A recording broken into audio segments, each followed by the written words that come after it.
सबसे पहले शिव गुरु के चरणों में प्रणाम करती हूँ, मेरा प्रणाम स्वीकार हो। माँ गौरा के चरणों में प्रणाम करती हूँ, मेरा प्रणाम स्वीकार हो। सभी देवी देवताओं के चरणों में प्रणाम करती हूँ, मेरा प्रणाम स्वीकार हो। आप सभी गुरु भाई गुरु बहनों के चरणों में प्रणाम करती हूँ, मेरा प्रणाम स्वीकार हो। अगर मेरी वीडियो पसंद आती है तो लाइक करिए और चैनल पे नए हैं तो सब्सक्राइब करिए। कहानी को पूरी देखिए, पूरा कहानी देखने से ज्ञान मिलता है और इसमें भगवान का ही नाम है, भगवान की ही चर्चा है, तो कहानी को पूरी देखनी ही चाहिए। आधी अधूरी कहानी देखने पे शिव गुरु का अपमान होता है, इसलिए कहानी को पूरा सुनिए और कमेंट में हर हर महादेव ज़रूर लिखिए। कुछ गुरु भाई गुरु बहना कमेंट की हैं, उनका नाम मैं कहानी के लास्ट में बताऊंगी। उनके लिए शिव गुरु से प्रार्थना करूंगी कि हे शिव गुरु, वो लोग जहाँ भी रहें वहाँ उन पे अपनी कृपा बनाए रखें। कहानी आज एक किसान की है। किसान कैसे भगवान पे, उनकी पत्नी कैसे भगवान पे विश्वास करते हैं।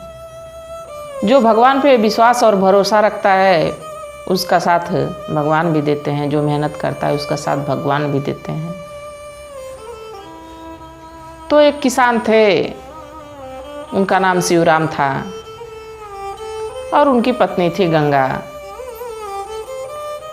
शिवराम का छोटा सा खेत था, खेत बंजर था, खेत में अनाज उनाज कभी होता नहीं था, बड़े परेशान रहते थे।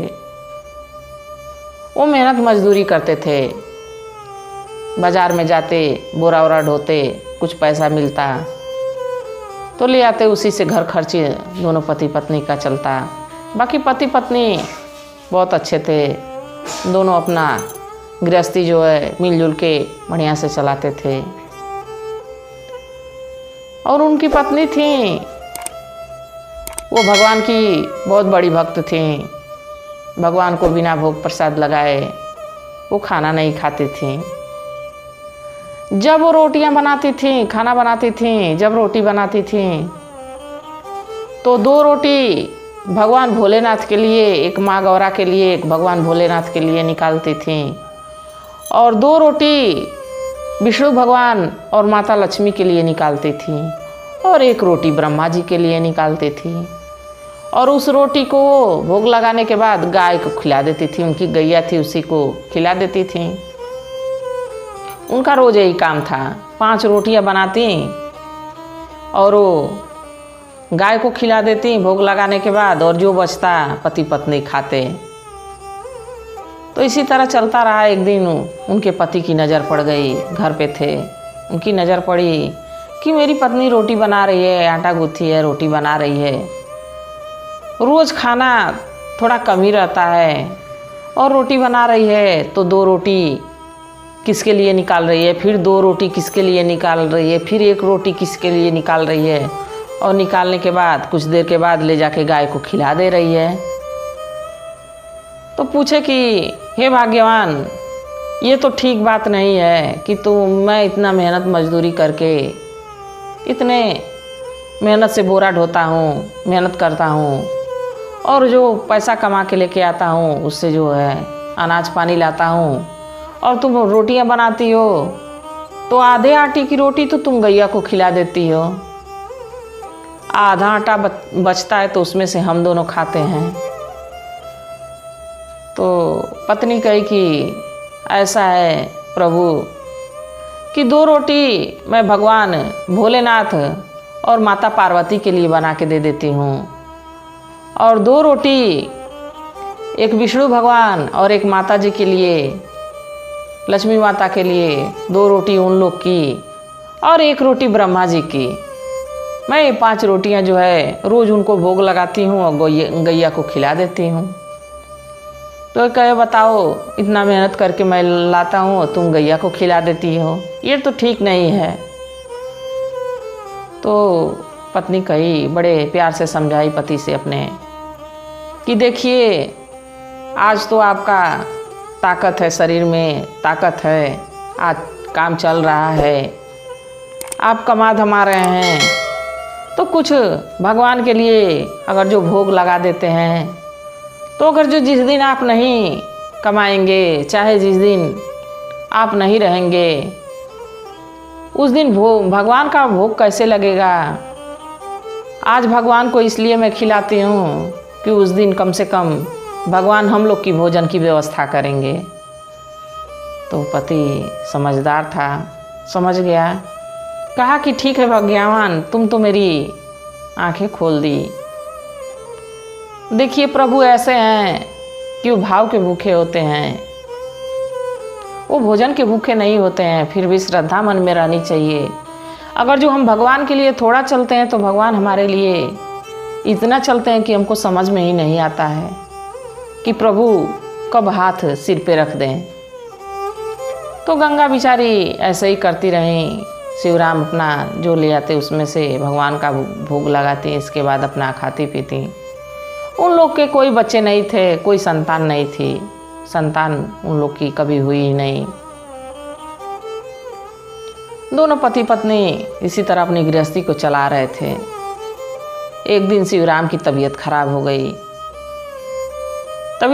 गई। उस दिन वो काम पे नहीं गए, तो कुछ जो घर में थोड़ा बहुत बचा के रखी थी, आटा वाटा दाल वाल, उसी को बनाई और भगवान का भोग लगाई, और फिर जो पति पत्नी थोड़ा बहुत बचा उसको खाए।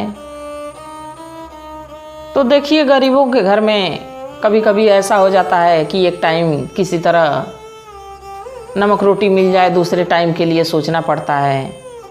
तो एक टाइम तो बना के भगवान को भोग लगा दी, बाकी दूसरे टाइम के लिए अब नहीं था। तो ब्रह्मा विष्णु महेश तीनों लोग देख रहे थे यह बात।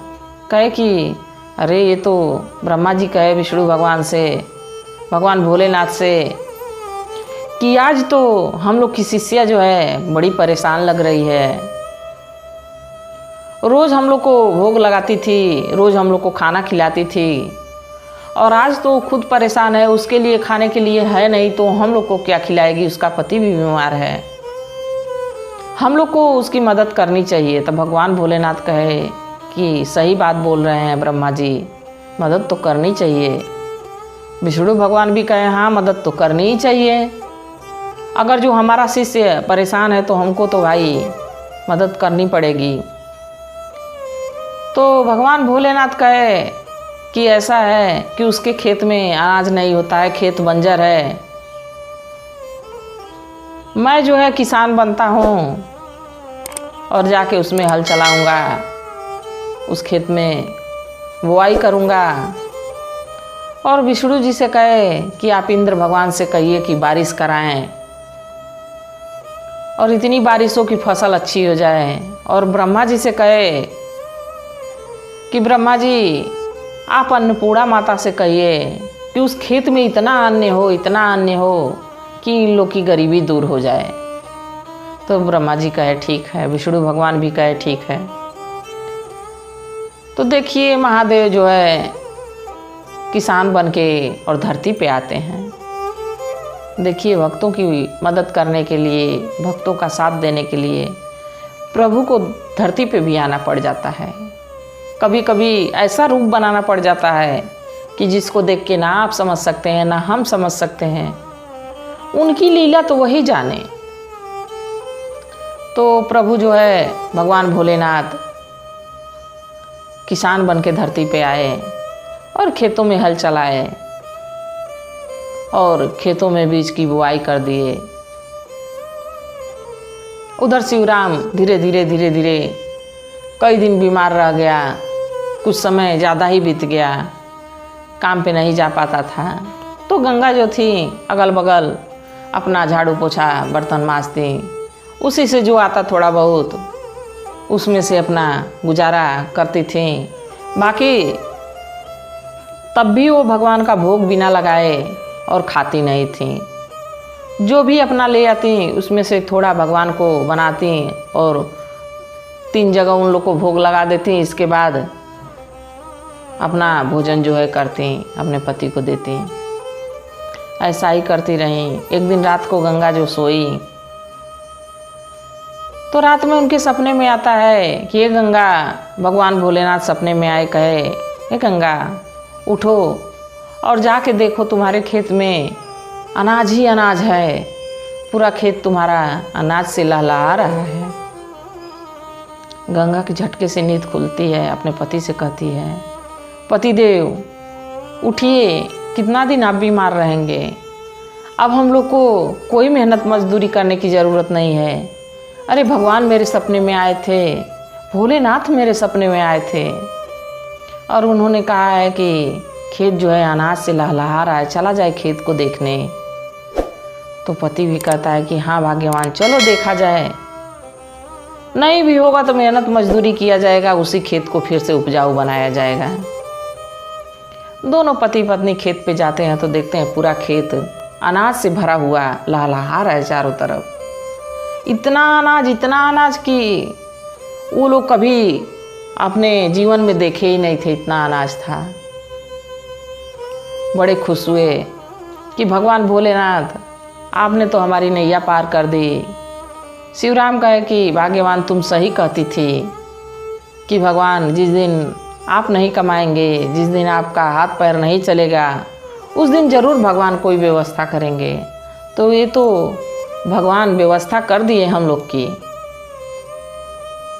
तो शिवराम कहते हैं कि चलो मंदिर चला जाए और भगवान भोलेनाथ का, ब्रह्मा जी का, विष्णु जी का धन्यवाद कह के आया जाए कि हे प्रभु आपने जो दिया उसको हम सच्चे मन से ग्रहण किए हैं और हम आगे भी भक्ति भाव में लगे रहेंगे। चलो मंदिर चला जाए, शिवालय चला जाए। तो दोनों पति पत्नी शिवालय जाने लगे। शिवालय जब पहुँचे तो वहाँ देख रहे हैं कि पुजारी एक नवजात शिशु लेके, 1-2 दिन का शिशु जो है गोद में लिए हुए बच्चा रो रहा है। पुजारी जी बड़े परेशान कि पता नहीं कौन जो है बच्चा मंदिर के सीढ़ियों पे रख के चला गया, इसके तो कोई माँ बाप का पता ही नहीं है। अब मैं इस बच्चे को कैसे पालूंगा, कैसे इसका भरण पोषण करूंगा, मैं तो खुद पुजारी हूँ मंदिर का, मैं इस बच्चे को कैसे पालूंगा अकेले। तभी गंगा और शिवराम वहाँ जा पहुँचते हैं। तो गंगा जब बच्चे को देखती हैं तो उनके तो कोई संतान थी नहीं। वो लालायित तो हो उठती हैं कि इस बच्चे को क्यों ना हम अपना बना लें, क्यों ना इसकी माता हम बन जाएं। तो अपने पति से कहती हैं कि सुनिए, हम लोग इस बच्चे को गोद ले लेते हैं और इस बच्चे को लेके हम लोग घर चलते हैं, अपना बच्चा बना के पाला जाएगा और ये आगे हम लोग का बुढ़ापे का सहारा बनेगा। देखिए भगवान का चमत्कार। तो पुजारी जी से कहें, हे पुजारी जी, इस बच्चे को हमको दे दीजिए, मैं निवेदन करती हूँ, मैं इसको अच्छी तरह पालूंगी, पोसूंगी, पढ़ाऊंगी, लिखाऊंगी, अच्छा संस्कार दूंगी, एक अच्छा आदमी बनाऊंगी, इसे मुझे दे दीजिए। पुजारी जी बड़े खुश हुए, कहे कि ठीक है आप इसको ले जाइए। और पुजारी जी गंगा को बच्चा दे देते हैं और गंगा बच्चा लेके घर आती हैं। शिवराम घर आते हैं। दोनों लोग उस बच्चे को पालने पोसने में लग जाते हैं। तो देखिए वो लोग भगवान पे भरोसा किए तो भगवान उन लोग का साथ दिए। भगवान भोलेनाथ, विष्णु भगवान, ब्रह्मा जी, ये लोग उन पे इतनी छत्र छाया बनाए, इतनी अपनी कृपा बनाए कि उन लोग का जीवन सुखमय हो गया। वो लोग एक छोटे से किसान थे, आज उन लोग के पास संतान भी हो गई, उन लोग के पास जीने खाने का सहारा भी हो गया। तो प्रभु सब पे अपनी दया बरसाते रहें। और जैसा कि मैं कही थी कि कहानी के लास्ट में मैं कुछ गुरु भाई गुरु बहनों के नाम लूँगी जो कमेंट किए हैं। तो देखिए नीतू जी, नीतू देवी हैं, ये हर हर महादेव कमेंट किए हैं। हर हर महादेव गुरु बहना, भोलेनाथ करें, भगवान शिव करें कि उनकी कृपा आप पे बनी रहे। मैं यही कहूँगी भगवान से, हे भगवान, हे भोलेनाथ, इन पे अपनी कृपा बनाए रखें, अपने छत्र छाया में रखें, अन्न धन वैभव सब उनके पास रहे और खुशियों से इनका घर भंडार भरा रहे। और दूसरा नाम है सुभाष प्रसाद। सुभाष जी धन्यवाद कमेंट करने के लिए, हर हर महादेव लिखे इसके लिए धन्यवाद। शिव गुरु करें कि आप पे उनकी छत्र छाया बनी रहे, आप पे उनकी कृपा बरसती रहे। जहाँ रहें, जिस क्षेत्र में रहें, आपका यश बना रहे, आपको समाज में बहुत लोग जाने। जब उनकी कृपा होती है तभी सब लोग जानते हैं। अगर जो उनकी कृपा नहीं रहती तो आप हमको नहीं जानते, हम आपको नहीं जानते। आज जो मुझे बोलने की शक्ति दिए हैं, इसके ज़रिए हम आप लोग से बात करते हैं यूट्यूब पे। तो अगर जो उनकी कृपा नहीं रहती तो हम भी आपको नहीं जानते, आप भी हमको नहीं जानते। तो इसके लिए धन्यवाद। और तीसरा नाम है निरंजला देवी जी। निरंजला जी धन्यवाद। हर हर महादेव।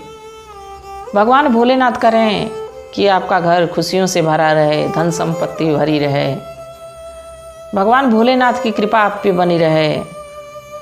इसी के साथ देखिए रिंकू गुरु बहना, रिंकू जी धन्यवाद। कमेंट करती हैं, आप हमारी हर कहानी को बड़े लगन से देखती हैं, इसके लिए धन्यवाद। भगवान भोलेनाथ करें कि आप पे उनकी कृपा बनी रहे और धन और धान की आप पर हमेशा वर्षा होती रहे। आप खुशियों से आपका घर भंडार भरा रहे, जहाँ भी रहें वहाँ सुखी रहें।